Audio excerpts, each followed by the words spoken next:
Right. Very good evening to you from wherever you're watching us from and even wherever you tuned in. My name is Dora Manya and welcome to Farm Drive hapa ndani ya Farmers Media. So let's introduce you. Sukwe mpole. No, Dora, no. Introduce you leo. Okay. Let's have another take. Those for those who are watching. This farmer here doesn't want to be patient. You will have relax kidogo and then I introduce you in a very wonderful way. The way gentlemen are introduced. I'm also a presenter. Yes. So, well. Let's do it the other way. Please introduce the show and make sure you introduce me well. Please, let's go. It's Brian's time to introduce the show. A very good evening, ladies and gentlemen. Welcome to this show, Drive Show. My name is Brian Monda Dora. What's your name? My name is Dora Manya. So just so you had forgotten my second name. Okay. Quite interesting. Okay. Nile M-Pesa, Which name did you see on M-Pesa? I think there were several. They focus pale kwa confirmed received. You did not check my names. Around 4 of them. Wow. Yes. Oh, what are you doing with Dora, Manya. The other ones you can see me later. No, guys. Kuna family name, kuna guys out here being called nameless kwa sababu majina zimeisha uko na majina. Sisi ni watu tulizaliwa kitambo, my friend. Wale hawana majina sahi, wale wanaitwa nameless, wamezaliwa juzi. So, watu kama sisi ambao tulizaliwa kitambo tuko na majina ya kutosha. Dora, what are we talking about today? We're going to talk about something very, very interesting. At what point, rather, would a farmer decide that it's not about probably avocados, I want to do maize farming? Okay, so we're going to look at the changing trends in agriculture. Absolutely. Because we've already noticed there are farmers who are shifting from one practice to the other. True. Yeah, and I know you're a perfect example. No, guys, but today we're talking about that person outside there. Yes. We're talking about that small holder with your small and big farm, and you're always thinking about, am I doing the right thing? Am I investing into the right sector, agriculture? Sure. Or maybe if I've invested in the right sector, which is agriculture, am I investing in the right crop? Yes. Exactly what we're going to talk about today. That's exactly what we're going to talk about, whether you are investing in the right crop or rather you're rearing the correct animal. Is that correct? Absolutely.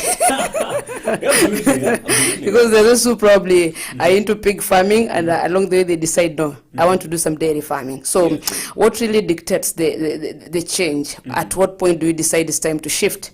That's the conversation. You can join us online. And by the way, we are live on our Facebook channel. Probably you can give us the handles. You have a Twitter handle in the first place. Yeah, of course. Dora. Unaitwaje kwa Twitter? Naitwa Brand Munda. Every platform. Yes. Brand Munda. Brand Munda. Yeah, absolutely. Okay. But umse ndo voice over artist wetu hapa hivi. So na market design. So you can follow us online on Twitter at Dora Manya at @farmers_, on Instagram @farmers media. Yeah, okay. On Facebook Africa Farmers Club and Farmers Media. Please join the conversation and let us know. Probably if you are going to talk to us from a point of experience, at what point did you decide to quit as a farmer? Not quit per se, or rather change. Yeah, sure. Some are changing from one type of farming to the other, while the others are changing from farming to a different business. So that's what we want to know probably. Absolutely. Yes. Let's just go right into it. Yes. Because there's so much to talk about it. But also you can tell us what's happening outside there. How is the weather? For the last 3-4 days, it's been raining in several parts of the country. Yeah. But today in Kajiado, it's a little hot. Which is very hot. Yes. So unaweza kutuambia weather kwenu. What's the difference between weather and climate? Okay, climate. Ndio tujue whether they're telling us climate ama wanatuambia weather. I think more of what happens is weather happens, it changes in a very short time. Climate, it's more of a natural phenomenon that changes over time, over a long time. Okay. So it doesn't just change one time. That's why we give weather forecast and we don't give climate forecast. And there's a time that nilisikia pia mzee wetu Moi ashaisema something about alisema something about climate badala ya weather. Mzee yetu. Mzee Moi. Oh. And wow, the country was left confused. So it's always good to know the difference between weather and climate. Weather happens, maybe changes in hours, stuff here and there. But then climate is, I would say, it's a ripple effect of weather change. Okay. Yeah, So how will we put that in Swahili? The difference between weather and climate in Swahili. Unaona shajara? Unajua presenters wake. So Mercy Diana, please, you can help us. Tofauti ya weather na climate kwa Kiswahili. Brian needs some help here. Hali ya anga, hali ya hewa na what's climate? We normally talk about mabadiliko ya hali ya anga na utabiri wa hali ya hewa. Oh, then I think hali ya hewa ni weather. Hali ya anga, what's the difference? This one. Right. You can help us here, you can help us just to ensure that you're moving together. Just take it light, Life is about relaxing at times. What is the situation on the roads? Kama wewe ni mkulima umepanda, ama bado, ama probably you're preparing your farm. And umenunua mbolea mapana. Jana I was watching some news and I saw farmers in Trans Nzoia. Some of them are saying, sasa hatuendi kulima. We're not going to do farming. Reason, the cost of fertilizer is too high. We've been talking about this since last week, #lower food prices. And one of the things we were doing as a farmers media, I think we're really advocating for the government to ensure that they lower the cost of farming inputs. So the farmers are saying, we have decided, hatuendi kulima. What do you think about that? Because the cost of fertilizer is high. Quite interesting. Same last week, but we were in Meru, where I had a chance to talk to some ladies, some farmers, women in farming. Yes. And you listen. Just move closer to your mic. Yeah. I speak in bass while you're using soprano, so please move closer to your mic. All right. And once you speak to some of these ladies, they say that they're not planning to use fertilizer in the coming planting season. The planting season starts this coming month. Today is the last day of the month. Yes. So we're talking about the month coming tomorrow. So mid next month is when rains are expected. But there's some farmers who have already planted, by the way, different parts of the country. And I think like Western, there are those who have already planted maize. But there's some who are still preparing, still wanapima kama mvua itatosha or not. Some even say, interestingly, that the last time, because of course these prices, series zimepanda sahi, zilipanda some time back, yes, zimekuwa on the upward trajectory. Yes. So they say that last season hakutumia fertilizer. And what this means is that they said themselves, the production imeshuka. Size of commodity and size, general size, general production. And that even is a bigger hit to the Big Four agenda of the government. Of food security, yes. Now we are facing drought right now, of which, of course, we will say food waste is there, but then food waste is even more where production is low. Kwa sababu inafika point where the market does not accept the small produce that comes in. Okay. So it's not competitive. So ukienda pale unauziwa kanyanya kadogo hivi, unauziwa karibu 10 bob. Yes, kamoja. People will look for alternatives for that. So it's a ripple effect from the whole chain, from farm inputs to farmers, But me, I would think farm inputs inachukua the lion's share. If we lower the cost of farm inputs, then I think the rest can be fixed. Anyway, that's a discussion for us na Bwana Noah. Alisema alichukua hashtag yake ya pesa mfukoni. He's really been pushing for to ensure that the farmers pesa mfukoni. And that's why what we're doing here at the farmers, we want to ensure that you enjoy your farming. At the end of the day, what makes farming enjoyable is pesa mfukoni. Yes. Every business needs to convert to money. Sure. If it doesn't do that, just leave it. Okay. Yeah. Let's talk. Mkulima pale nje, join the conversation. Keep following us. We're live on Facebook, Twitter, Instagram, YouTube. Look for Farmers Media. Then let us know probably what do you think. And if you are that kind of farmer who has moved from one, from one type of farming to the other, or completely decided I'm not doing farming again, then move to something different, please let us know. Bran, let's talk about this now. We have seen a change. We can say a shift from the normal kind of farming that we used to. There are those farmers that we used to, mkulima hakiki, probably a watermelon farmer, a maize farmer, or any other kind of farmer. They get to a place and they're like, now, we are tired of kulima mahindi, we're not going to do it again.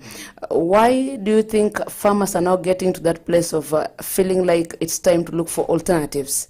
Today we want to talk about how farmers feel. We want to speak to the hearts of farmers. Yes. And the truth is that every subsector is somehow just falling in some sort of way. You talk about some of these things that have been happening for a long time. It's a process. You talk about, for example, crop farming. We go to maybe potatoes. Right now, from the production of potatoes to even marketing of the produce, there's nothing for the farmer. Why will you say there's nothing for the farmer? Because we're just about to get to the why. Probably they're moving from one thing to the other. Why will you say there's nothing for the farmer? And if there's nothing, why do they keep doing it? Let's talk about it. Farming is just like any other business. Sure. And any other business, and if you do, roughly if you do a business plan for yourself, and I will actually even challenge farmers today to go do a brief business plan of their own farm, see if they're breaking even or not. Because what is happening is, let's start from the process of acquiring seeds. Yes. Nowadays, it's not every seed that is guaranteed. Yes, you need certified seeds. This is certified seeds. Certified. Sometimes you hear some farmers say that imekuja kwangu haija produce. I personally come from one of those potato growing areas in Timau. So some of these seeds were being bought from some Zungu somewhere who plants somewhere. And you're told that hii itaenda season 2 ama 3, the seed, ile potato seed. Yes. Lakini ikifika kwako hata season 1 kumaliza season 1 na kwa problem. That's one. Okay. Second, it's even one very basic thing that is used for farming: water. Climatic changes are forcing water to become quote unquote extinct. Okay. Because water catchment areas kidogo tumeharibu sana. Na sasa kama hakuna maji, I think there should be alternatives. Of course we have alternatives. Yes. Do you have one in mind? Irrigation. Yes. The cost of irrigation is a little bit high too, because the cost of living quote unquote is also high. Everything has inflated. If you need drip irrigation for 1 acre, that will cost you 180,000 shillings. Do you have that right now? Okay. I don't have that amount of money. So, in short, you're saying that it's expensive to do farming. Those are very basic. If we go to the secondary, the cost of inputs, I even don't want to talk about that because, we're being told that right now the fertilizers are high. There was a time fertilizers were 2,500 shillings per bag. But it was still high. It is high. Your time will high. It's 6,000. Yes. And still going up because again of the Russian-Ukraine some form of war. Yes. And somehow some gases. And there's a possibility probably the prices will even go higher. They will even go higher. And now farmers are looking into alternatives. But then for how long can you always look for alternatives? Every time you're looking for alternatives, alafu wewe alternative unaambiwa it needs some science. Farming is a process of learning every day. Unaambiwa hata kwa hiyo compost manure yenye unakuja kama unatafuta kama alternative, lazima bado iko na nutrition value, jinsi ya kuweka na kadhalika, kuweka hizo vitu zote, and then unakuta kwamba of course farmers are in the process of learning, and that's why they are listening to us right now. But then you feel as if there's so much interference from the cost of inputs, coming from even the production aspect. Gunia, ulisikia some place Uasin County, gunia moja inanunua sani mbili za za chipo. What are we even doing to farmers? Yes, but you'll agree with me on one thing, or maybe on a few things. That one, when I see a farmer changing from one type of farming to the other, you'll agree with me that farm inputs are actually, the cost is contributing to this. The cost of fertilizer, the seeds, and many other things are actually making a farmer decide, maybe if I was doing maize farming, I realized that the cost of producing maize is higher probably than the cost of producing beans. So will you agree with me that the cost of farm inputs is actually contributing to farmers shifting from one kind of farming to the other? This coming season, some farmers are planning not to plant with fertilizer. Yes. And of course, we all know how that one is going to happen. Exactly. The poor soils that we have right now. Sure. So that means huwezi chomeka season zaidi ya mbili. You have to look for an alternative. Okay, tell me why I should not go to kuweka ng'ombe. Just tell me why. Wache kulima mahindi uende kuweka ng'ombe. Absolutely. Why I can avoid fertilizers. Alafu nikienda kwa ng'ombe, price ya feed imepanda pia. Tutakuja hapo sasa, because wakati farmer na make these alternatives, moving from one alternative to the other, do they look at the cost? Ama anasema tu, I'm just done with this, I'm tired, let me just move to this, without even doing the calculation, the cost of production. The other day he was saying, yes, you're in need of milk. Milk is cheap. Why have a cow when I can afford milk? Why fuga a cow at home when I can afford milk? You know, you reached a point. I'll give you a personal example. There was a time in Timor where, not even Timor, but larger Meru, where we had a paradigm shift from crop farming, where watu waliacha saa kulima kwa nini zao, kwa mashamba zao, wakaamua wacha waende kuweka ng'ombe. Yes. Ungekuta boma hata iko na ng'ombe kama 6. But then, you know, that's a different science again. Because what happens is the cost of dairy meal, the cost of cost of dairy meal, alafu maziwa, unajua pia maziwa, prices za maziwa zinakuwa informed by demand. Sure. Pia some policies zenye zinawekwa. So all ingia farming, ukiwa unauzia, wakiwa anasema maziwa yako utauza 37 bob. There's a main cooperative somewhere uko Nyeri. I was doing a story about them. Walidupe farmers, kwambianiaje, we're gonna buy from you milk 1 liter at 37 bob. Pesa ilifika 17 bob. And then dairy mill in the same. So kila mtu alikuwa anataka produce maziwa. Yeah, everybody. Akisema 37 bob. Only to realize ilikuwa scam. In between 2018, 2019, 2020 and some bit of 2021, ng'ombe zote karibu zote zimekuwa cleared. Okay. People are doing something different. Farmers, keep talking to us. This is Farm Drive at Farmers Media. Please follow us online. We want to get your feedback. You can also call our numbers. You can call in just to give us your feedback on probably what is preempting you to move from one kind of farming to the other, or completely changing the business. Let me use the word business at this particular point. You decide it's no longer about maize. I want to go and do groundnuts probably. During the conversation, we'll be sampling some of your feedbacks as we continue. My name is Dora. I'm with Brian Mwenda here. Brian, I understand farmers when they shift from one thing to the other. And I think if you are a farmer and you've been farming for the last 10 years and all you're getting is losses, you're not making any profits, kila mwaka unaungua tu ni hasara, is that enough reason for you to decide it's time to change, probably try some other kind of farming? I think constant losses. Yaani ukipiga hesabu tu hakuna siku uko na pesa mfukoni, you know. Let me inform you how things are. I was born when pyrethrum was one of the key plants in my place. Umezaliwa juzi basi. Pyrethrum walianza kupanda juzi. Pyrethrum. Yes. Wakatoka hapo tukaenda kwa barley and wheat. Siku hizi, but Timor was notoriously, today I'm giving you case samples of my own place. Yeah.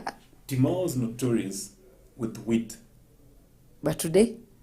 Actually today, ile machine ya kwenda kuvuna wheat ikionekana kwako, watu wanashangaa ini unafanya nayo bado. Because from production to even the market looks so bad. And you ask yourself a question. Wheat was one time a big thing there. Even in the Rift Valley. Even in Rift Valley. Yes. But right now, ati unasikia Ukraine na Russia, ati Russia ikiendelea kupigana, basi hatutakuwa na wheat ya kutosha. Hatutakuwa na wheat ya kutosha ilitoka. When did we get there? Well, we are waiting for external markets to satisfy our need. When did we get there? So if you are a farmer and you are constantly operating on losses, what do? You shift? Right now, or you say, let me just keep trying. Tomorrow will be better. Next season will be better. I think it reached a point where many farmers started now doing irrigation from kungoja mvua. Wakaanza kufanya irrigation. But then the irrigation was not doing much. Because again now, you know, once you use irrigation, you can time your market. Sure. And now they were told even, unajua bado kuna value addition, vitu kama hizo, and you're told that value addition is one of the biggest thing, of which I still believe, if done right, value addition is so good. But then it reached a point where farmers are told to learn different things, of which understand different things will help you move your product. Lakini inafika point where you as a farmer, cooperatives kwanza ziko wapi siku hizi? They're no longer there. Farming cooperatives. Somehow, there's so much politics. So you as a farmer, I think for me, I would just shift. Yes. It's a business. Shift. You don't have to keep hanging there, Yeah. saying what's an ngoja itakuwa heri kidogo. You don't keep continue hanging there. You try something else, right? Depends of even the health of your business. Yes. Nowadays, I think once you have a very good market, a ready market, a sure market, you can now move into kumaliza some of these problems. Sure. Inputs, ujue alternatives of fertilizer ni gani, kama kuna maji, ujue water retention, applicants zenye unaweza tumia. And you know, that's where we bring in different products. Okay. That we actually even tell you. So, we're just about to take our first break, but we still value your feedback. We want to hear what you have to say about all these constant losses. For me, I don't think you still need to keep on hanging there. If the cost of farm inputs is going high, probably try something else. Anyway, we're discussing why would a farmer shift from one kind of farming to the other, or else from farming to something totally different, to a totally different world that they've never thought about. Keep the conversation rolling on social media platforms, on Farmers Media, and we'll be glad to sample some of your feedback. And just before we take our first break, to remind you it's important to be safe, take good care of yourself, ensure that you get the COVID vaccine, because we are still not out of the hoods yet, Brian. You know, the other day, actually not the other day, yesterday, I went to church. And when I went to church, I looked around, I was the only one in a mask, and I was wondering, yeah, and the guys were looking at me until I felt suspicious, but I said, I know what I'm doing. Mimi sikutoa mask, you know, I just kept my mask until the end of the service for 4 hours, you know. So it's not yet time for people to, you know, just forget about COVID. And especially as a farmer, it's important to ensure that you are safe. Just ensure that in your farm, in your boma, there's a tank ya maji. Wash your hands with soap. Always ensure that you're able to sanitize. Ensure that you put on your mask well. But more importantly, ensure that you have received the COVID vaccine so that you are safe and take care of everyone else around you. Okay? Remember, this message has been brought to you by Producers Direct. They actually care about your health. So if you love me and I love you, then you've got to take the COVID vaccine and ensure that we are safe. Taking a break at this point. We'll be back in just a bit. This is Farm Drive at a Farmers Media.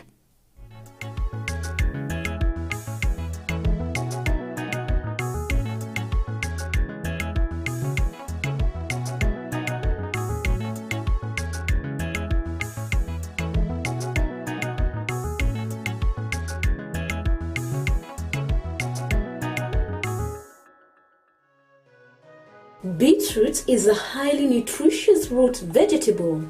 The beetroot is the top proportion of a beet plant.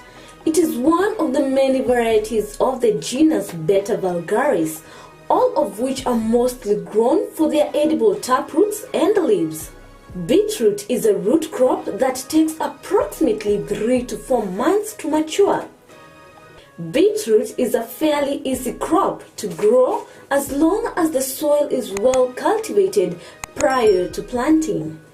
Beetroots do not enjoy wet, boggy or shady soils. Beetroot can be sown in trays and transplanted when the seedlings have 2 true leaves. Plant in full sun, space seedlings 10 to 15 centimeters apart, and rows 20 centimeters to 30 centimeters apart so they have room to grow. Beetroots are also ideal for containers or raised beds. Beetroots will happily thrive in small areas as long as there's at least 20 centimeters depth of soil. Beetroot has been used not only for food but also for treatment for numerous conditions.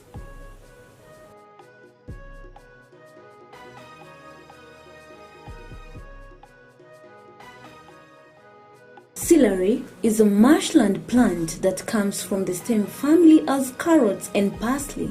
It has long, firm and pale green fibrous stalks and grows in bunches of approximately 8 to 10 centimeters. The stalks taper into leaves at the top. When planting celery, it's best to ensure that the soil is enriched with compost and with a soil pH of between 5.8 to 6.8. It is also important for celery to grow in moisture-retentive soil. Lastly but not the least, select a site that receives full and direct sunlight. Celery needs about 130 to 140 days to mature between seedling and harvest. Growing celery is generally considered to be an ultimate vegetable gardening challenge. It's easy to grow but has very specific needs.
Amaranthus, or locally known as terere, is a highly nutritious vegetable that is cultivated and consumed as a leafy vegetable in many parts of the world. It's easy to grow, matures fast, as it takes an incredible shorter period than most traditional crops. There are many species of Amaranthus, with some green and others red in color. When growing Amaranthus, ensure the soil is well drained and rich in phosphorus, and most importantly, ensure the seeds are well distributed to achieve an even spread when establishing a green Amaranthus field. Amaranthus is especially loved for its tender leaves and for their healthy dose of ions, vitamins, and a range of minerals.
is the art and science of cultivating the soil, growing crops, and raising livestock. Agriculture provides most of the world's food and fabrics. It is not only a source of food and income, but also creates employment opportunities for many people in the world. Over 1 billion people worldwide work in agriculture, generating 2.4 trillion for the global economy. The global impact of farming on the environment is revealed that 40% of the Earth's land is now given over to agriculture. Agricultural development is one of the most powerful tools to end extreme poverty, boost shared prosperity, and feed a projected 9.7 billion people by 2050. And we, the Our Farmers Media, roll the carpet for you as we welcome you to our thrilling farm visits to different farmers that educate and inspire you in different sectors in agriculture. Catch us also on our shows on all our social media platforms as we bring you educative and informative information that will help you learn and guide you on your agriculture journey to success. Our farmers attain knowledge and grow profits.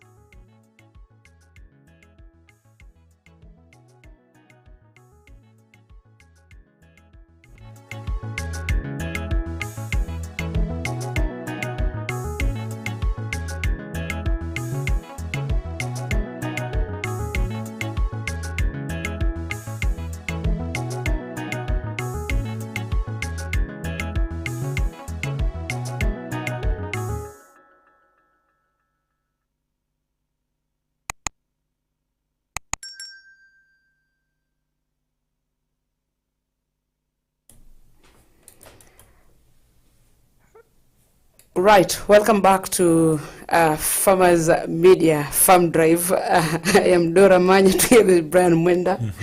You know I'm laughing. Why are you laughing? No, Madam Director was just saying something. It slipped off my ear, so that's why I laughed. Oh, wow. Something she was telling me from the other end. You know, this thing before you see us here, go behind kuna pressure. Hey, Mom Sarah. So we are happy that you've joined us. We're Farm ambayo iko pale nje. This is Farm Drive and at a Farmers Media discussing the whole thing of what is happening right now. And especially, I've heard this not once, I've seen farmers talk about this even yesterday, saying hatutapanda tena. Okay, another one was saying I will stop planting maize. I am now going to plant beans. You know, just like that. So why are farmers changing, you know, from one kind of farming to a totally different kind of farming? That's what we're discussing here today. You can join the conversation. You can call us on 0700293031. That is 0700293031. Follow us on Facebook, Twitter, and Instagram at Farmers Media. We are live. So, join the conversation. Now, when we went for a break, we talked about the aspect of losses, which to me, I don't think you'll continue getting losses and you're still sticking there. To me, if you realize no one works for losses. Let me give you an example. Today, if you work, you are employed, and you keep working, the first year is gone, the second year, the third year, no one is paying you salary, do you stick there? No, you have to change. You have to change, right? Yeah. So the same for a farmer. If it's about losses, just think about something else that you can do. But I know, of course, we'll be getting to that as to how did we get to a point of just incurring losses. You're a farmer and you're just getting losses and losses and losses. You know, maybe later on in the program. Yeah, true. Yes. But you ask yourself, Dora, of course, in any business, you have to come up with a plan.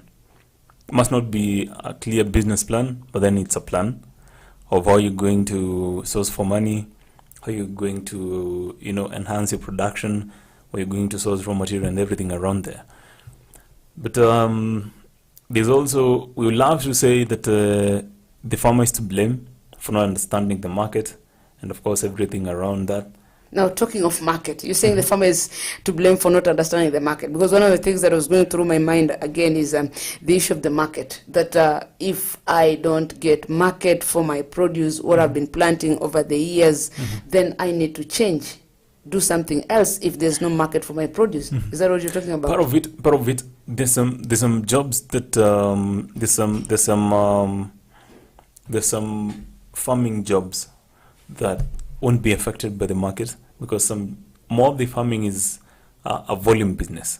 So volume business is more of the much you produce, the more you produce, the more the income that you're making, the more the profits that you can make. But then it's more than that nowadays.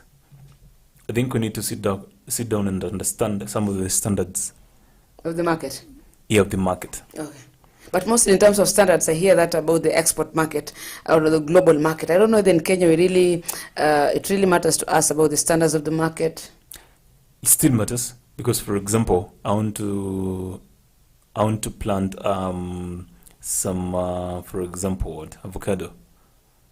More of the avocado is exported. Yes. Not even locally consumed. And when you look at the trend now, look at ukiwa Nakuru, the other day I was in Western. I mean, people are thinking about avocado farming. It means there's a available market probably. You know where that market comes from? Of course, it's from international, I would say international consumers, because I think the country changed its will, its direction, once we started trading. Okay. Instead of more of meeting our own demand. So what the country does, it exports, then imports. Now that we don't care about the quality match or the standards, we export the best, import, well, So markets. GMOs and stuff. Yes.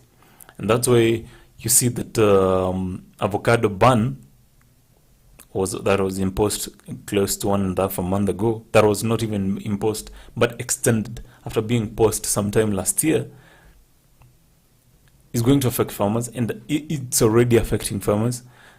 You know, we're coming even from a time where vitu kama miraa, which is also a crop in Meru, market zimeanza kufungwa. Of course, si hata zimeishi kufungwa. And right now, the market is narrowing, inaenda ikiwa inaingia zaidi. But at some point, we need to understand the standards that they need. That is needed, Yeah. or the standards in the market. Yeah. But again, back to this topic that we're talking about. Now that you're saying, for example, even the market for miraa is a problem. Now, lack of market. Lack of market. Is it enough reason that a farmer will decide and say, hakuna market ya miraa? I have been farming, now sasa imefika mahali there's no market. It's rather the market is flooded maybe, or something of the sort. So, does a farmer get to this point and say, I'm a miraa farmer, for example, and there is no market because nilipeleka juzi, probably I didn't sell, ikaharibika. So at that point, are they allowed probably to just change to something else? The two sides of it. There's the self-regulation of markets. There's also regulation from external factors. Yes. So self-regulation ni wakati kuna demand, supply, and the pricing is automatically dictated. But then there are also other things, price ceilings, price floors. That is, for example, do you know why tea is doing good right now? Do you know tea is doing good right now? Yes. In terms of export. Yes. Because of external factors. Like? No, Brazil is one of the tea exporters. But Brazil has... They're really competing us. Wanajaribu sana. They've been facing some challenges with the climate right now. And after that climatic change and a few things hapa na pale, weather pia, right now, the prices, the demand for tea still remains. But then, kama supplier moja amekuwa hit kwa market, it means that Kenyan tea inaongezewa pricing kwa sababu demand iko high. Actually demand iko constant, but then supply imeshuka, so pricing ya hizi nini zinapanda kidogo. Okay. So that's why tea is doing good right now. Okay. But then it's only on exports. Kenya is more of export minded. As I said, the country shifted. Minded pia tuko hapo sana. The country shifted. The country, shida za Kenya zilikuja wakati we started more of prioritizing trade over meeting our own demand. So tuna export, for example, tuna export vitu kama chai, kila kitu, vitu kama hizo, which is good. It's good for business because, again, the country is in business. If you don't know that, the country is in business because of even the high debts that we have. We have to raise revenue to meet our deadlines, you know. Okay. But there's more to that. That we're also importing vitu kama mayai kutoka Uganda. Hapa Uganda. Hapa to Uganda hapa. You know why we're importing? Because the cost of production in Uganda is low. Is low. So the end produce is priced a little bit lower than ours. So sahi hata Uganda wanatuzia unga. Wanatuzia mahindi ya millets. Let me tell you, I'll be very honest about this, that on many occasions I eat unga from Uganda. Dana can tell you. Wow. So you'll wonder why I don't eat unga from Kenya. Yeah. I don't know whether it's because I was close to the border. It's very easy to cross and get unga from Uganda. You know? So there's unga, and then you talked about eggs. Yeah. And then sugar. You know, sugar. Even our border friends just cross the border, get to Uganda, fuel, and come back to Kenya and continue with business as usual. You're from Western Dora. What happened to sugarcane? I am still working on that. There was a time when there were so many sugarcane plantations. I mean, sugarcane could define the life of a farmer in Western.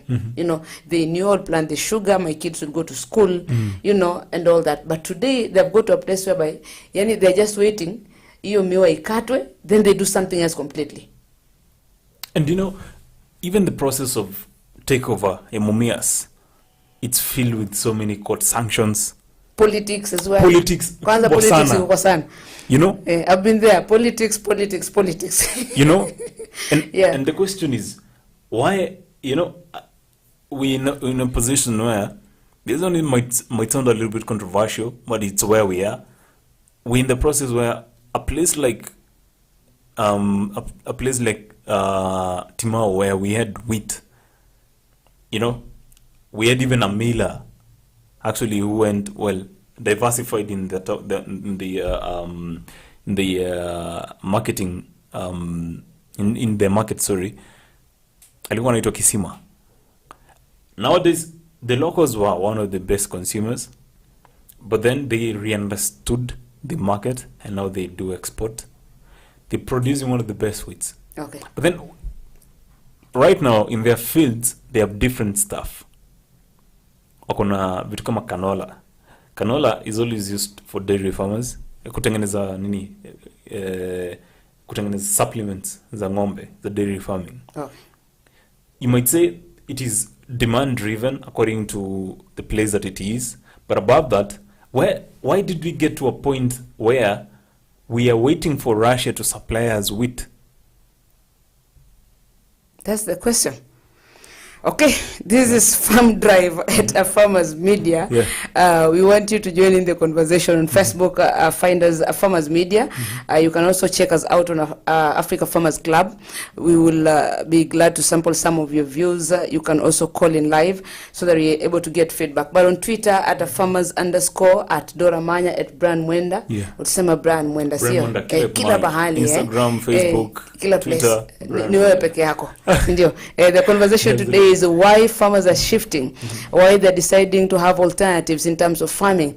You once are farmers, you must be knowing in your village or your area or your county that there was a farmer, maybe a famous maize farmer, okay, a famous coffee farmer probably, a famous wheat farmer, but today they're doing something different. In fact, I was reading an article whereby there's a farmer who used to plant maize, then got tired and then decided to start doing herb farming. You know herb farming, Yani mitishamba. So what will make a farmer actually stop wheat farming and get to mitishamba farming? I'm not saying mitishamba is bad, but can you imagine that? Yeah. So that's the conversation we're having here. Please give us your feedback. We really value it. My name is Dora Manya. My name is Brian Mwenda. Yes, and these are Farmers Media. And this one is interesting. I don't know how you'll take it. For me, the reason probably a farmer will move from one type of farming to another one is lack of patience. What do you think? Just from telling us if we're not making profits, we do yes, change. Yes. Mm-hmm. You know, it's different. If you're not making profit, moving out from that kind of farming to do something else is not the same as just being impatient. Let me give you an example. Today you do maize this season, just one season. You realize it's not working. The next season you decide, I'll do groundnuts. You realize, no. Then the next season you say, I think I want to try out something like wheat. You know, you realize again it's not, you know, it's not giving you what you want. Then you decide, now this one is the last one, I will not try another one, I'm going to do watermelon. And alafu na realize sasa huko ndo challenges ziko kama zote, you know. So when I talk about being impatient, it simply means that you're not even patient for maybe a calendar. You know, you just do one season, and probably that season it was just about the rains, you know, like now the changing weather patterns. At times you cannot be able to predict. So if you're that kind of farmer that just was expecting rain, and then the rains are not enough, your maize does not do well, you decide, I want to do maize farming again, then I think you're getting it wrong. So I think then we need to understand the difference. When you talk about you not making profits, and you move to something that is profitable, and you just being impatient, and you decide, I know of one guy who got mad, and the watermelon was not doing well, got a report from, you know, when you see your friend doing it, the previous season, then your friend tells you, nilitengeneza pesa last season kwa watermelon. Watermelon inalipa? Inalipa. Then you get into the business. I know I talk about watermelon every time. So you get into the business, and then your season inakata. Like last year, I did watermelon, but I didn't do as well as it performed the previous season, you know, from experience. So if you're that kind of farmer who comes in once, then does it, and then let me say kwa Kiswahili nakata, and then you decide it's time to change. One guy went and uprooted, alienda kangoa yote out of bitterness na hasira. And you know, the way we are saying, the inputs are very expensive, fertilizer, the pesticides and all that. So I think, Brian, we need to differentiate. Don't just be lazy, okay? That's very different from you moving out because you're not making profit. That's my take. Dora, I want you to ask even the listener. I want to ask even the listener and the viewer. Please ask them. The crop that helped you go to school in your childhood days, is it the same crop that is helping you right now? Oh, you want them to answer? Or actually, I want you to answer me. Okay. Is it the same crop that is still No. helping you right now? I went to school that time. Tobacco was doing very well in our area. Tobacco farming. No. Mimi sikuvuta, but I'm telling you, tobacco farming in our place was just wow. You know, but today you look at the area, one of the famous BAT in a place called Malakisi, and you don't even admire the life of farmers. In fact, some of them have got to depression, desperation, you know, and hapo penye watu nasema some of them are not doing their calculations because you're doing it and you've been doing it, so this time you don't sit down and even calculate the cost of production, so unaendelea kufanya tu. At the end of the day, there are no profits, your kids cannot go to school, and you're still farming. But these guys have been doing the crop that took me to school, wakati was doing very well was tobacco, but now it's not doing well. Tobacco actually, and there was cotton. That tells you, you can tell my age. It was tobacco and cotton. But now, even kupata cotton, I'm telling you, I don't know the last time I saw a cotton plant. You know, they're trying to bring back cotton. Yeah, there are plans to bring back cotton, and let me give you an example of a place called Malakisi. There's a ginnery that was there. That ginnery went down, so they're working on bringing it up again so that farmers can start again, you know, at least enjoying life. Let me use that word, enjoying life again, planting cotton and all that. So you see, it will take some time again until they start now getting used to it and all that kind of stuff. So cotton now, I know they want to start doing it again at that place. So far we have to say that the farmer first can be impatient. Second thing, maybe they didn't take time to study the market. Sure. That thing is policies, government policies. Fourth thing, climatic changes. We have more, I'm sure. Okay, yes, I will agree with you 100%. Yeah, that the reason probably you could be impatient, you did not take time to study the market. You just heard from a friend that this one worked, so you decided I'm also getting into it. Then at the end of the day, it's not what you thought. Do you think at some point brokers know more about the market than us? Yes, I will agree, and I think we look into that. I think they know. And the only challenge at times with brokers is we don't know to what extent we're supposed to, to have them. Or most of us don't know how to work with them. And I'll tell you for sure, there are crops or there's produce that for you getting a market without going through a broker is just one hell of a thing. Very. I will tell you for free, and they know how to do it, and they don't bembeleza you. If you want to take it, okay, take it. If you don't want, stay with your produce. And at times, actually, these people are not bad. You only need to understand their language and know how to work with them. Do you remember there was a time wakati kulikuwa na those two small birds tunye tulikuja tukatake Kenya by a storm, tunaitwa Korea birds? Is it Korea birds? I have even forgotten the name. Tulikuja tudogo.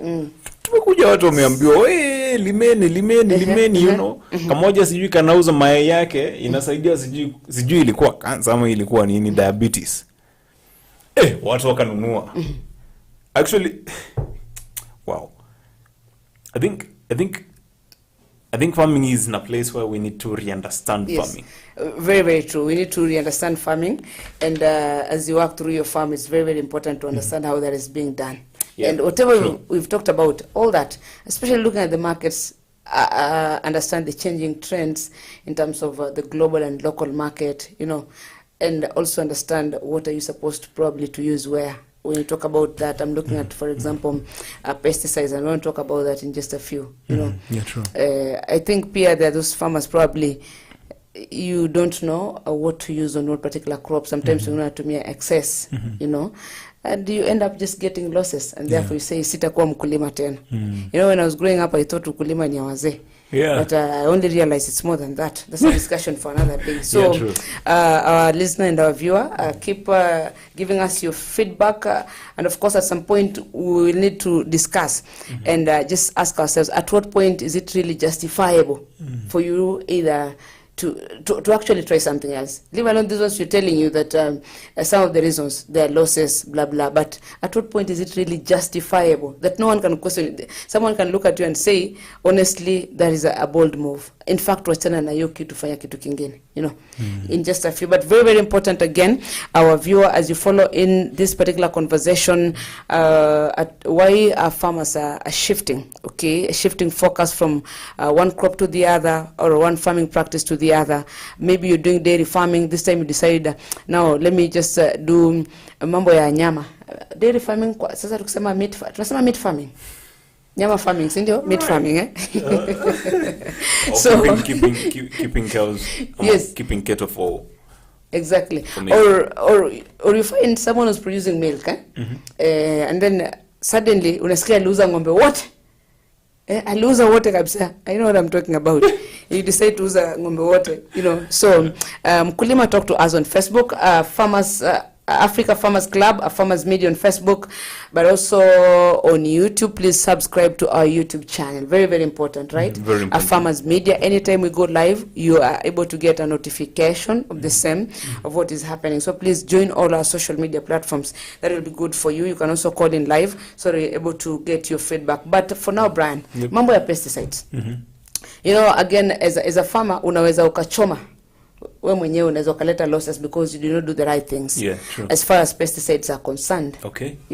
So it's very, very important for a farmer to understand the safe use of pesticides. Absolutely. And this is a very important message brought to you courtesy of Markup and UNIDO, who are encouraging you to use the pesticides the correct way. For example, let's talk about the storage of pesticides. How do people store pesticides?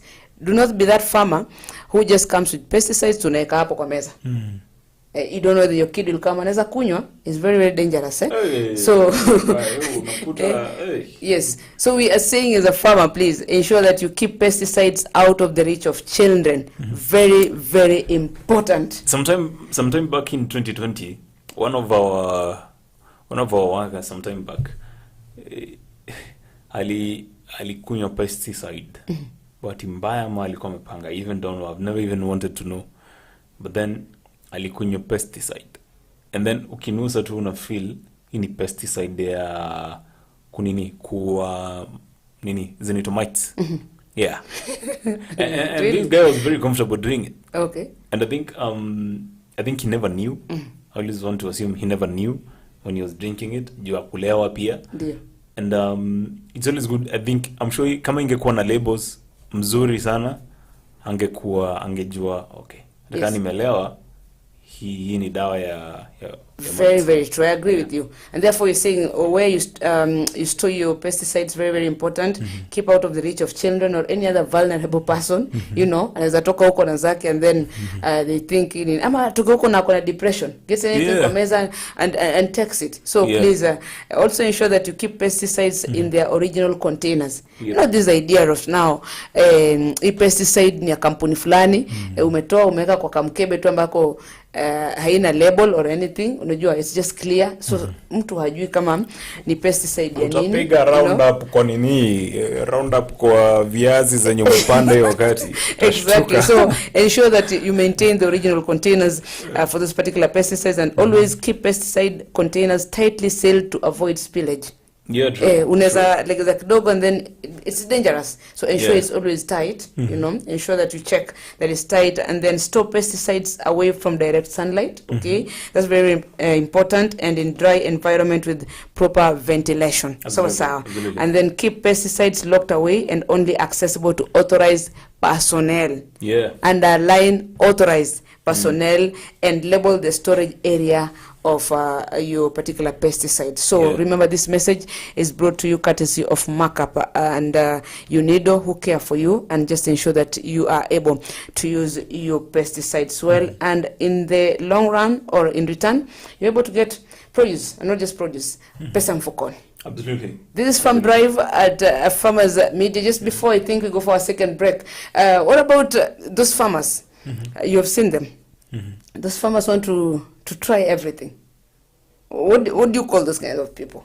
I would say it's a farmer trying to gamble where to sit, because, wow, I think right now all you need right now is to be sure where you're putting your money. And right now it's one thing that many farmers are doing: mixed farming. Let's take this short commercial break. I'll tell you how they're doing it, why they're doing it, and how so far it's working for them. Okay. Yep. So you have a point there. Yeah. But for me, I know that people want to try everything in this life. Yeah. And they want to try everything. I don't know whether we should blame them or it's just curiosity, which at times is not bad. Maybe they just want to try to be sure that this one will work or this one might not really It's even experimenting. work. It's just basically even experimenting. Trying to see what works for my farm, what doesn't. Yeah. Can you give me that point before you go for break? Madam producer akiandaa vitu zingine upande wa pili. All right. I want to try. I am new in the game, for example. If I am a farmer who is new in the game, I've not been doing this. I'm getting into it the first time.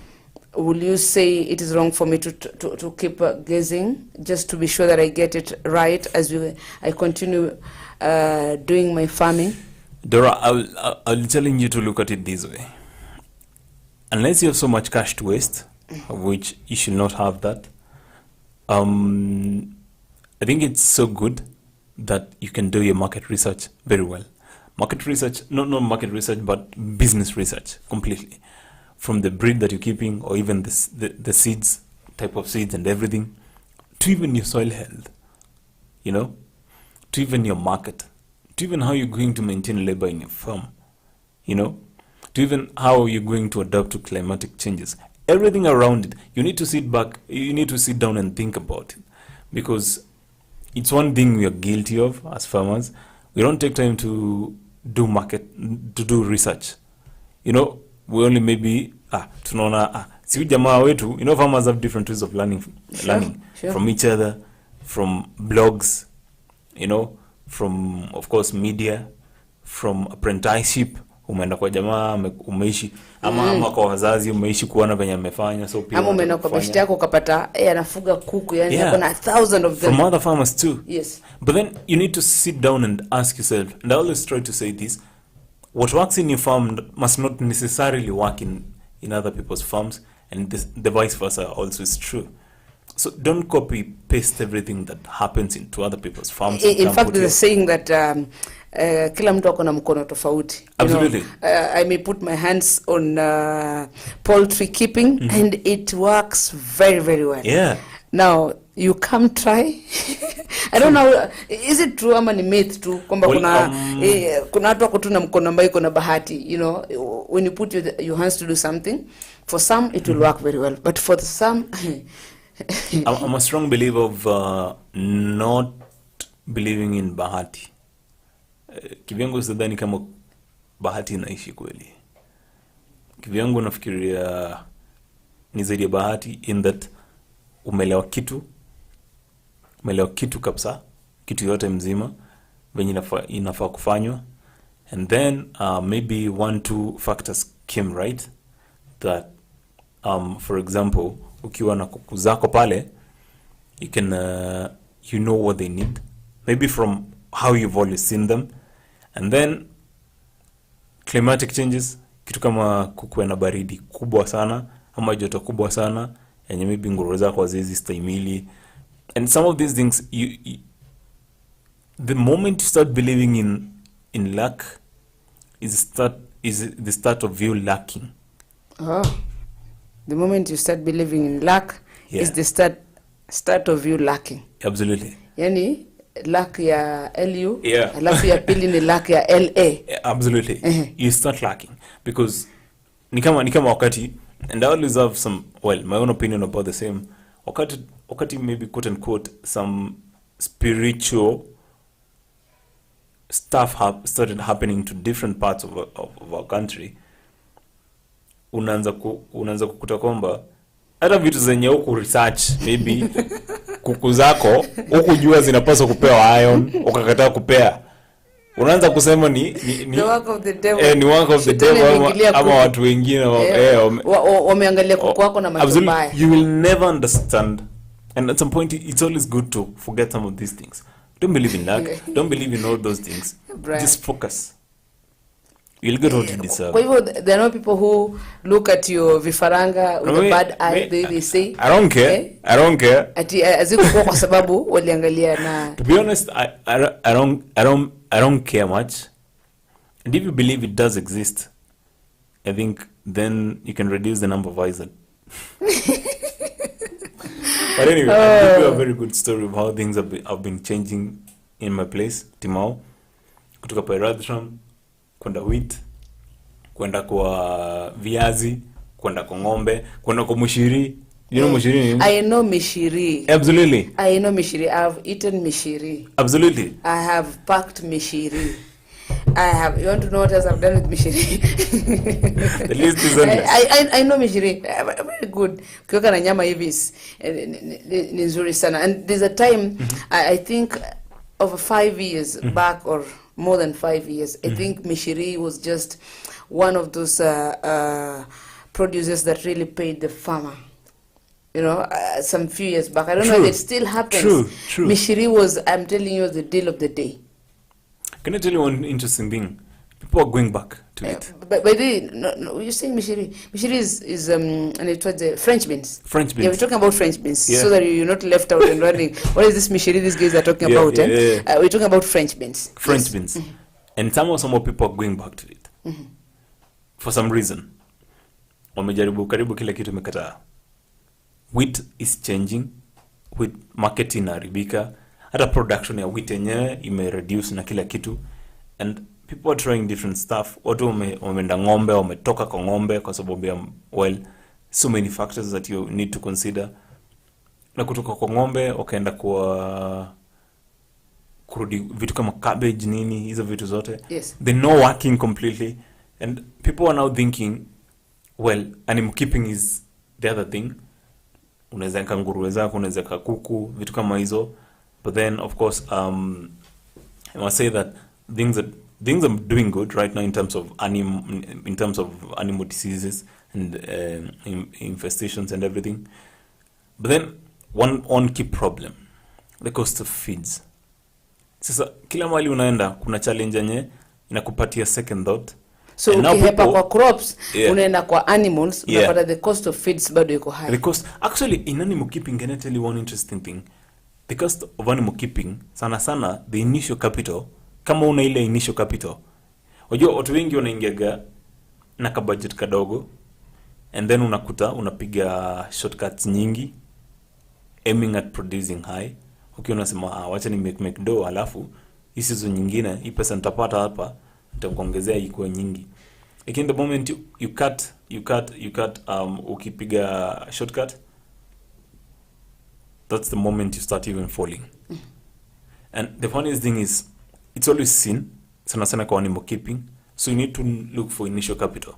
Kama ni, I don't know, even farmers are here sitting and asking yourselves, ama it's something that is being brought up right now so that you can be so dependent on stuff.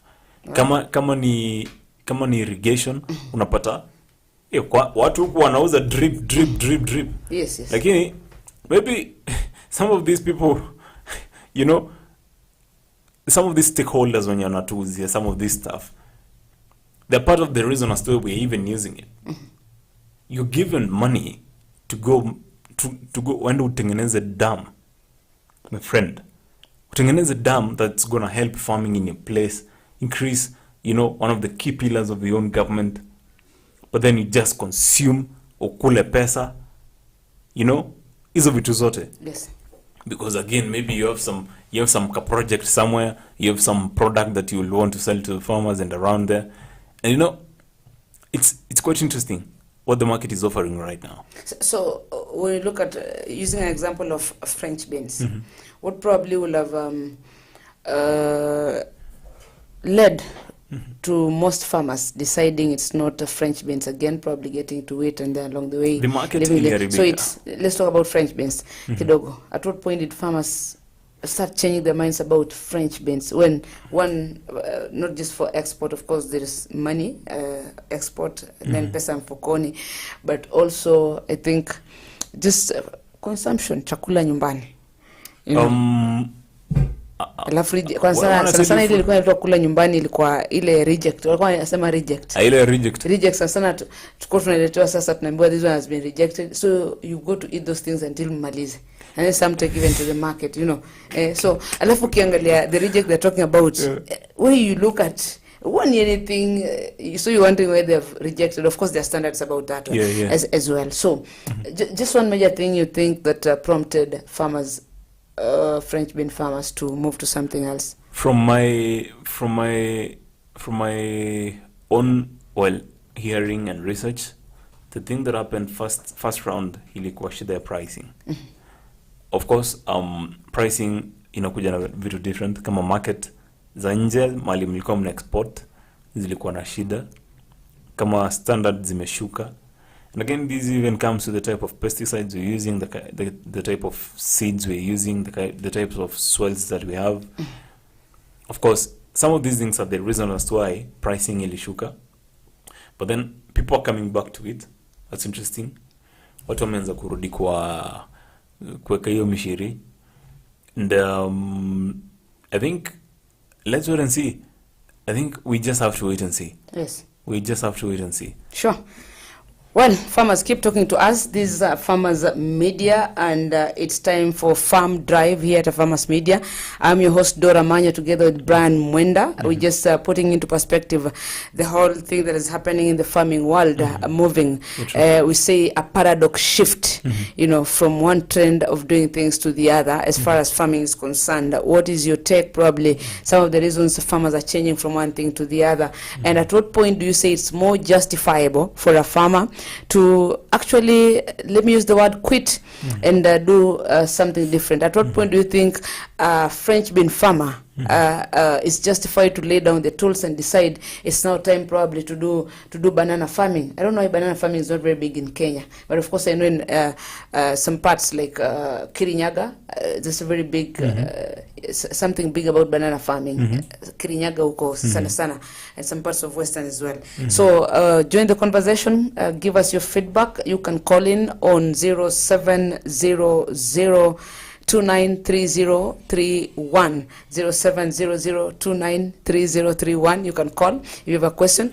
And also very importantly, Brian, probably you're a farmer, and as you follow us on our social media platforms, there are areas you feel like you want us to to touch on, as a farmer. What are those challenges, areas that you feel like as a farmers media we really need to invest in, so that we are able to satisfy you as a farmer and as our audience? Please reach out to us on Instagram, Afarmers, on Twitter at Afarmers_, okay? Pia, you can follow at Dora Man, absolutely. at Brian Mwenda, but on Facebook, Africa Farmers Club with over 116 followers, 16,000 followers. Many, wako wengi sana. Wanaweza kufuatilia, but also on YouTube, tafuta Afarmers Media, alafu itakuwa sawa. We have a Farmers Proverb that will be coming a little later, I think, in the next session. I was just trying to check whether I can get one or two people talking. There's someone who's saying, Pia, depression can make a farmer change from one farming type of farming to another. Depression kutoka wapi? Someone just saying don't let depression is real. Depression makes a farmer change from one thing to the other. Depression comes from what in specific? Is it management of labor? Sasa hajasema, lakini labda sasa tuangalie what are the causes of depression. Unaona, inaweza kwa market, inaweza kufanya, inaweza kustress zaidi until you become depressed. You try Kitengela market today, take your produce there, and then inakuwa wasted, and we said no more food waste. So you decide, let me go to Bisil, probably. Okay. Then you say, let me go to Marikiti, Nairobi. And it's not just working. You try everything, but it's not adding up. So a farmer can become depressed, right? Actually, depression comes from first management of labor. Yes. Labor imekupiga chenga hadi wewe mwenyewe umechoka tu, una change. Many farmers I know have done that. No, kama labor inakustress, see, you change the laborers. Do you have to? Do you have to quit farming? Because it's easy to say some of these things until you face them. Brian. I have a laborer in my farm who is stubborn. Let's use an example of. I don't know whether I should use the example. Let me not use that one. But you have people in your farm. Okay, they're not just up to the task. They're not doing what you employ them to do. Or what you hired them to do. What do you do with them? You give them the first opportunity, We are very forgiving in Kenya, Very forgiving. So I give you the first opportunity, the second chance, and the third chance. So why should I become depressed because of your mistakes? The best is I bring in, other laborers, Brian. I'll tell you this, Dora. You can change laborers every day.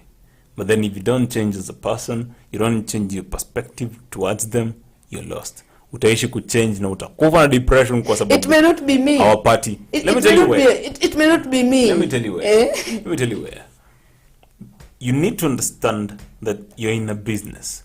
You need to act as an employer. Yes. You can get into farming na utafute mtu. When you're employer, na employer ana take time kuelewa labor market venye inakaa. Na employer ana take time kujua how the business blends in. Dora will ask you this question. How much do you pay your farm, your laborer back in your farm? Think about that. Second thing, what qualifications do you look for in a laborer? It's not even a laborer. Somebody who comes in to help you. Do you take time to look into their qualifications? Yes, at times. The understanding. At times. What is the working environment? Hapo inabidi sasa basi ulete farm manager. What is the working environment, Dora, you're providing? Guys, we go for a short break here at Farm Drive. I'm Dora. I'm with Brian here. We're coming back to sample some of your feedback. Yep. Please keep talking to us. And at what point do you really feel that a farmer is justified to say, enough is enough. Let me now try something else. Keep listening in and keep following us on our social media platforms. We'll be back right after the break. All right.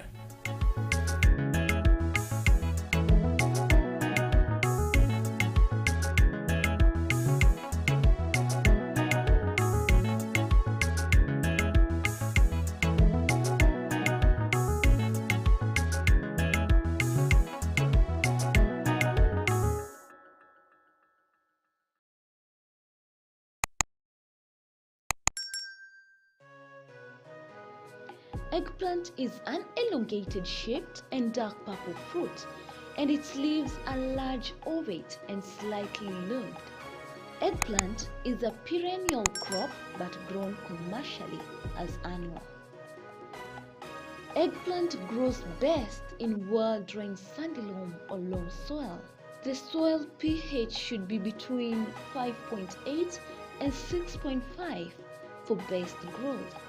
Eggplant requires a regular watering and steadily warm growing conditions.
Spinach is a dark leafy vegetable that originated in Persia. Spinach is a superfood as it is loaded with tons of nutrients in a low-calorie package. Spinach has been used by various cultures throughout the history. Spinach is a versatile vegetable and can be eaten raw or cooked. It can be incorporated quite easily in any diet as it is cheap and easy to prepare.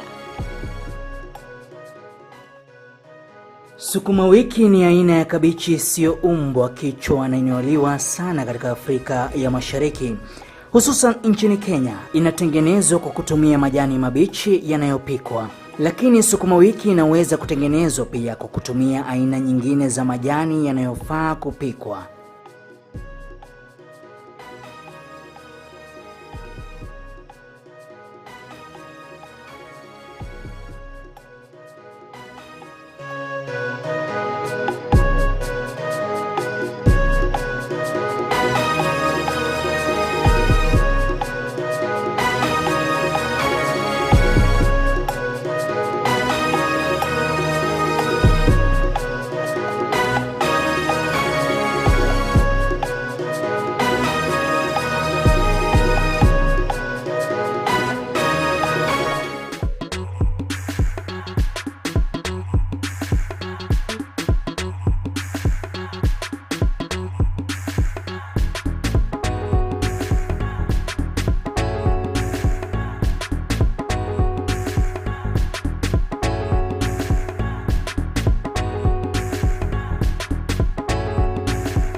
Amaranthus, or locally known as terere, is a highly nutritious vegetable that is cultivated and consumed as a leafy vegetable in many parts of the world.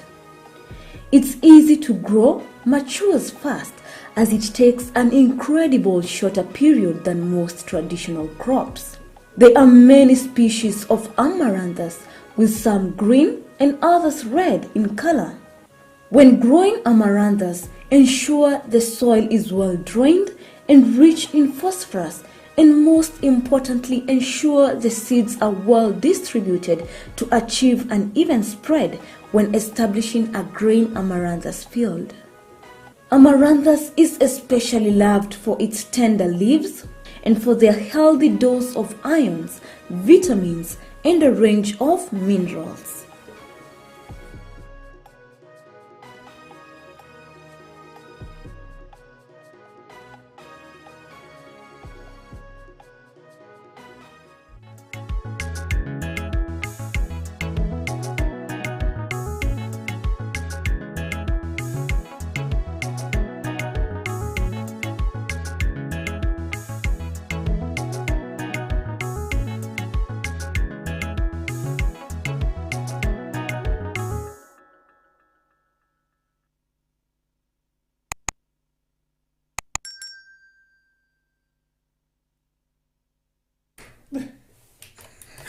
Hey, Dora, tunakuwa na director anatutisha sana bwana. Madam Director is really Madam Director ukikakaa hivi tu. Hey, we Brian bwana. We. No, I think you have issues with Madam Director. You must have eaten her lunch or something. Oh. But then we love her. So after this, make sure that mnaongea vizuri so that tunafanya kazi vizuri. She's so good though. She's so good at her. Karibisha back. Welcome back, guys. Before we went for the short commercial break, of course, we were talking about reasons as to why farmers are shifting from one type of farming to the other. Sure. Or even some getting out of the farming Completely. Trying From farming different to teaching. stuff. Is it possible? From farming to teaching. Or from teaching to farming. It can be the other way around, right? It can be farming to teaching. No. Maybe teaching to farming. I think that makes sense. Yenyewe Rosati ka unafunza na ulienda farming. Watu achana maneno. My name is Dora Manya. Say your name. My name is Brian Wanda. And you know I left with this question. The type of crop that ilikulipia school fees ukiwa mtoto mdogo. Is it the same that is helping you right now? Or it's something different? Mimi I say it's something different completely. In fact, it's no longer crops again. Yeah, try something different. You know, some farmers are even coming out of farming itself and going to even businesses. And the why is what we're looking for here. Yeah. And also looking at what we call, when we say justifiable reasons, on this one you cannot blame anyone. Yeah. As to why probably they quit farming or rather they had to change. I don't want to use the word quit, but just change from one type of farming to the other. You're doing beetroots and now you decide it's not beetroots again. You want to do courgettes only. Yeah. You know? Yeah, you're doing pilipili peke yake and okay, pilipili, all the family of pilipili. Then you realize, no, I want to do pineapples, you know. So why are we getting to that? And it's something that is happening. And for me, I think I have one or two reasons that I think they are justifiable as to why a farmer should actually be able to think twice about what they are currently doing as far as farming is concerned. Okay. So for you, our viewer and our listener, please keep the conversation going on at Africa Farmers Club. We've shared a post there, Farmers Media on Facebook and Twitter at farmers_, at Dora Manya, at Brian Wenda, and the hashtag is Farm Drive there. But you can also call us live on 0700293031 0700293031. We will value your feedback. Brian, for me, I think one of the reasons I would say is justifiable for you to just change is look at the demand. I mean, when the demand for a particular product is high, you know, I have been doing pepper, I have been doing Napier grass, I have been doing probably bananas, but I realized the demand for potato farming is very high, or cabbages. Personally, I think you just need to think that direction. Why not? That one is justifiable. Watu wanakula cabbage kukula bwana. This is what everyone is going. Yani, that is what people want now. Kwa nini niendelee kushikilia pilipili hoho wakati watu wanataka napier grass? Dora, from your conversation, nasikia ni kama unasema kama nilikuwa nalima pilipili na hakuna demonstrations Monday za kutumia tear gas. Niachana na pilipili kabisa, ni focus handshake imekuja. Achana pilipili kutengeneza tear gas. Umenielewa vibaya. Unajua kuna wakati pilipili itakuwa demand. Kuna wakati pilipili itakuwa hata hapa kwa familia yetu tuko na filifili, by the way. I'm calling it filifili. Tuko na pilipili hapa, sio? Yeah, absolutely. And mashabiki kwa pilipili hapa ni wawili. Kwa hii Farmers Media. Mercy and myself. Yeah. Umeongea na Noah? Have you talked to Noah? About what? About pilipili? No. Umeongea na Noah kweli? I think tukienda na Noah, let me give you a very good example. Madam Director anasema hata yuko kwa hiyo list ya pilipili. List. There you go. He says yuko kwa list ya pilipili. I'm not a big fan of pilipili, lakini tulienda na Noah someplace huko Marsabit. Noah kabla hajatoka hapa, si tukipanga vitu za kuenda kushoot story nazo. Camera, lapel iko, lights. Noah kwa shamba anatafuta pilipili. Tukienda kukula lunch. Hana habari kama mtakula, lakini anatafuta kwanza pilipili. Tukienda kula lunch, Noah anajiskiza kidogo, anaenda anachukua kapilipili kake kwa gari, anarudi nayo. Brand pilipili is good. So if you don't know how good pepper is, ask Mercy, ask Lister, ask guys, myself. And you realize it's ladies who are eating pilipili, right? Yeah. So interesting. We need to talk about pepper farming, its benefits and all that. Please meet your experts. Okay. What you're trying to say right now ni pilipili inaacha machozi kwa macho ya wakulima, wana change, wanaanza kulima, wanaumia, kwanza kupanda sasa potatoes. So mimi nafikiria kama demand ni ya hiyo pilipili. Demand for particular product. Ni product na produce product. Hii ndio watu wanataka kwa market. Why not shift? Why remain rigid? Why want to stay there? Because we've been doing it for long. Look at the market demand. What do people want? What are people consuming now? Trends are changing even in terms of what people are consuming. So can't you move in line with that? It is not wrong. Interesting, Dora. Nowadays farmers are even brokers. Sure. And nowadays, now that you're a broker, you have more market knowledge. And once you go back to your farm, to plant a certain crop, nowadays farmers are even more knowledgeable. But apart from hizo factors zenye tunasema serikali policies zenye ina make, you see, if we had some policies, for example, irreducible minimum, kama venye tea walisema I think hizi shuka less than to 70 shillings per kilo. But sometimes serikali inaweka, but again we don't see it being followed up. Let me give you an example. Kafika mahali I think wakasema ton moja ya sugar cane.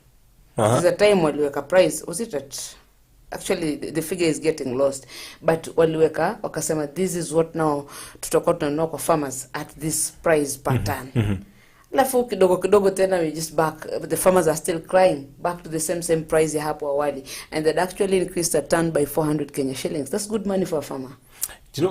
You want to say about implementation of some of these policies? Exactly. That's where the challenge is.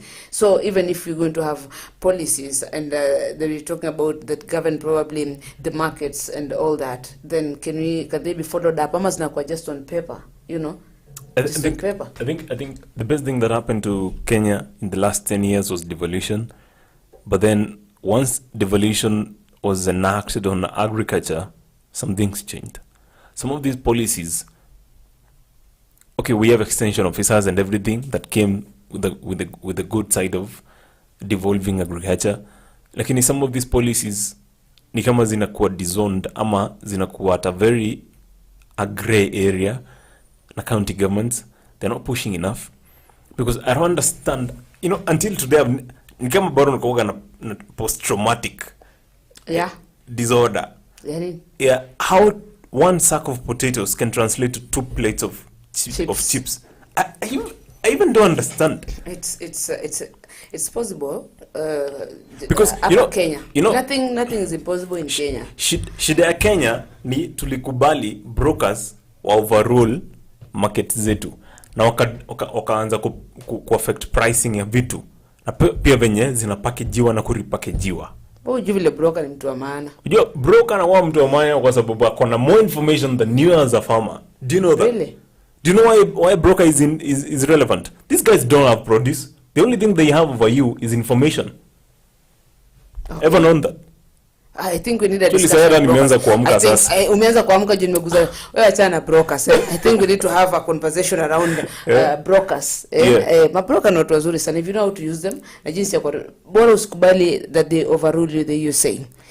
When they come and give you the price, for example, and they tell you this one per ton utakuwa ni 25 bob, unaelewa? You also need to have studied the market na ujue jamaa hata kama amekuja kuniambia 25 shillings, there's a likelihood the real vitu kwa ground ni 22 bob lakini amesema 25, so that the 3 bob is his. Understand? So these guys are good. It's just a matter of understanding how to work with them, but also for you, as you said, as a farmer, you need to have knowledge on what is happening in the market.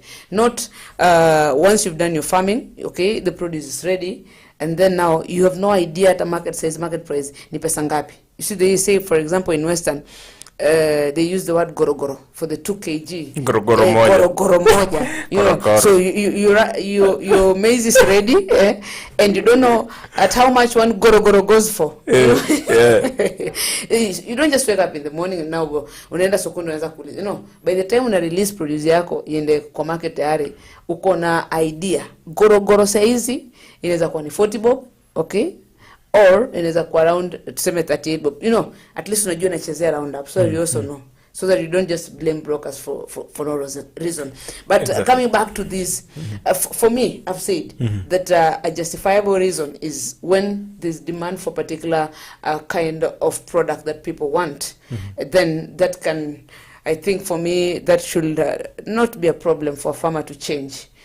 So for the last 20 years, we've known you as a wheat farmer. But because of the demand for avocado, then you can always change from wheat farming to avocado farming. That is for me. I don't know for you. Any justifiable reason? For justifiable. Me, justifiable reason? Yes. Is if the cost of production is a little bit higher and you can do nothing about it. Just leave it. If the cost of production, the cost of inputs is very high and the cost of alternatives of these inputs is very high too, just leave it. No. Watch it too. One of the wisest things that you can do, Dora, is know that the fights that are yours and some that are not yours. And that I think inaitwa serenity prayer. Mungu nisaidie nijue vita zangu na vitu zenye siwezi change. Some of those things that you cannot change, you can hold on. The maximum message you can hold on to is 3 seasons. Seasons 3, things are not changing. So you hold on to that particular kind of farming for 3 seasons. You're saying 3 seasons? Yeah, absolutely. Yes. So even if you got a loss at the first season, try the second season. You can try the second season. Try the third season, and then now you can. As you try, changing. As you try, don't try the same way you did it last time. Change a little bit. Lakini before you can plant, always troubleshoot. Jua shida iko wapi. Sure. Ukijua shida iko wapi, maybe ni soil yako iko poa, lakini uliquit. Maybe ni market haikuwa sawa, lakini maybe ilikuwa one time occurrence market. Take time, understand the problem. If it's a problem that inakuja na cost of production and you wezi change, just leave it. Okay. So if you can, if you've left some small gap where you can manipulate something and leverage something on top, you can continue something. Maybe things will change, some hope, but I'm not a big fan of hope. I don't lie to you. I don't believe in hope so much. If there are people who understand the meaning of the word hope, it's farmers, true farmers. I think hope for a farmer is very, very key, because hope is what makes a farmer hold on. You know, when they lose hope, even at any given point, they will not continue farming. For example, it has been raining in some parts of the country. I don't know whether it's still raining. Like for our county here, it was only for 3 days. There are no rains, you know. But there's this farmer who knows that it is time to plant. So this one farmer will say, let me plant maize as I wait. I know the rains will come. Then probably along the way the rains don't come. Or when the rains come, they're not sufficient. You see, that is a farmer who is operating on hope. If hope was separated from a farmer, guys, if hope was separated from a farmer, but how long? Then you will not have farmers. How long, Dora, can you hold on to the faith? How long can you hold on to Your the faith? faith and hope is let me tell you, the only two people who understand the concept of hope and faith in this world. Two, or probably I can add one category of people. The first category is farmers. Farmers understand the concept of faith and hope. Because faith. Yes. Faith for them, you know. This farmer is hopeful, you know, irrespective of how things are now. I'm very sure it might train at some point. Then trains kidogo says, okay, hata kama inamaanisha gapping atafanya nini, because akona faith that, you know, at the end of the day they'll have produce ambayo ni nzuri. And then you have a hotelier, ama mtu akona hotel. That's someone who operates kwa hiyo tunasema faith and hope. They open the hotel in the morning, they're not sure the clients will come in. And if they will come, trust me, probably they're not sure how many will come. Sindio? They're not sure. So, jana Brian alipitia hapo Hotel Dora. Naelewa? So, Dora ataendelea shughuli zake, ataamka, chapati zitapikwa, akifikiria Brian atapitia. Na kumera huenda Brian atakuja for the next one. Atalihama. You see, pengine atalihama. So, people with the hotels operate pia na faith. And then sasa wale wengine ni wachache. Yes, that's the third category. But let me tell you, Dora, this stands to be challenged. I believe that we should not be operating on faith basis, on hope basis. No, mix. Let's mix knowledge and hope. No. Let me put it here. The moment that you know you can manipulate something to the extent that you have a final produce, a final product, I think gives you the hope and the faith that it's going to happen. The faith, I think we misplace faith and hope where it comes in. Where all this come in. Unafikiria kukaa kungoja 3 months watermelon ikuwe tayari upeleke kwa soko ndio. Hawastana na watermelon ya 3 months. Kungoja mahindi some places nachukua around 9 months. Nafikiri ni kazi rahisi. Let me tell you why. Once you start hoping and having faith on maybe, for example, the market itakuwa sawa by then, that means you didn't study the market. If you believe that production itakuwa sawa wakati maybe umepanda mimea na una hope itamea vizuri na itagrow vizuri, ina mean uko study with the patterns. Wait, I think we've done a poll on this. Let me tell you. No, it's not about we study the weather patterns every other day. Weather patterns depends on how you consume them. For example, we all know rain always rains itakuja maybe mid-March and ikuja hapo end of March. Lakini have you made some research on the same? Do you know why the meteorological the weatherman is always there? The meteorological department is there. Sasa kusaidia ku understand but they can hope and wait. Wanaweza ngoja waseme hii conversation ya hope and faith naona unajua tuko karibu kumaliza. What I'm saying is go down to your farm, understand everything, know that you can control almost close to 80% of the aspects, and then now hope that all these things will come into place. Okay. Lakini usiekelee hope alafu pande. Okay, farmers, unasikia Brian anakataa. But basically, just before you get a farmer's drive, we are saying that it's important for you as a farmer. There are things that we call bare minimum. Study the market. Absolutely. You know, study the market. Study the market. Yeah. You know, calculate the cost of production. Before you you get into farming, or if you've done it once, before you get into the next season, what is the cost of production? It will also help you define what to go for. Yeah. because the markets are changing. I Yeah. am not sure the next season after this what people will be planting, by the way. At this rate of fertilizers at 6,000 shillings, 50 kg bag, I think at this rate, the next season not atapanda nini. So It's those very are bare minimums. Ensure that you check the markets, calculate the cost of production, and of course that includes labor, by the way. Yeah, true. Labor, Watu huwa labor. wapigi hesabu ya labor. Unaweza kuwa umehaya mtu anakaa kwa farm ama is operating your farm. At the end of the month you paying them 20,000. Yeah. And maybe ungehitaji tu vijana watano at some given point, pay them 500 a day. They come twice and then you're good to go. So look at those things. But also, as we talk about market, so many things, the prices, the demand, you know, yes, what is selling, what is not selling, understand the changes in weather patterns. Yeah, we true, talked absolutely. about, understand, at some point it's not even predictable now. You're not sure that it'll rain. Siku hizi unakuta hata January kunanyesha. So understand the weather patterns, there can be changes, and ask yourself, how can you do this farming differently, apart from the way you used to? You see, but also more importantly, I think in some other session we'll talk about technology. Understand that the times have changed, so how can you do your farming better? Kilimo kisasa, you know, not the way we used to do it. It's going to subsistence farming. I mean, Yeah. Subsistent. yeah. So it's kind of different. Things are changing. So we love you to continue that conversation on social media platforms.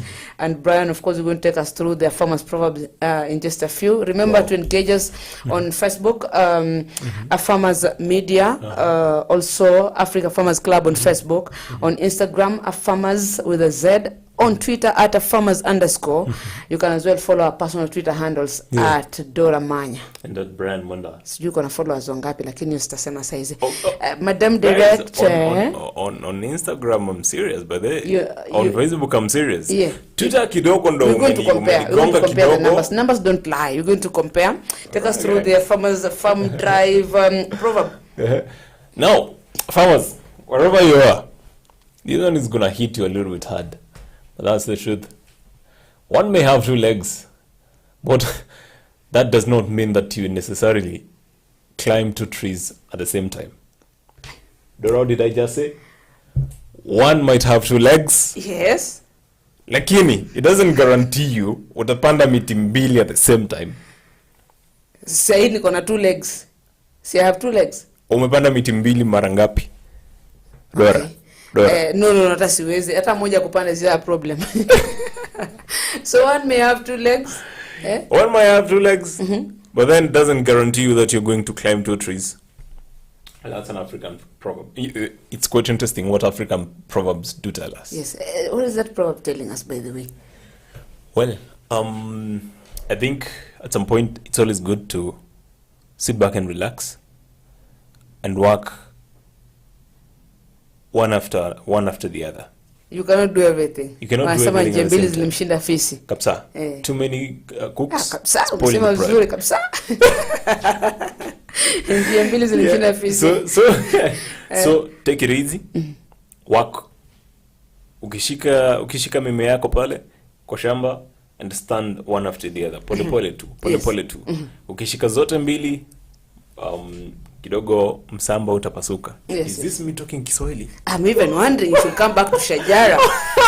Tomorrow we expect you on Shajara. No. You guys are toeni ya macho. Probably as we come to a closer, Brian, Yep. how do we finish this? We- Changing trends in agriculture, farmers moving from one area to the other. That is, I can say, we cannot run away from that, right? We cannot run away from that, Dora, absolutely.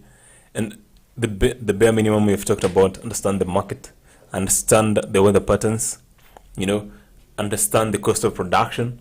That is what informs at the end of the day. Exercise patience. Guys, some patience is needed. Some You agree with me, right? Exercise patience. Patience is needed. Yes. Patience is needed. But always remember, you're having patience in the process, not the product. The Oh. process. Oh, yeah. Lakini guys, now mali tumeachania mimi na Dora ni hapa kwa faith.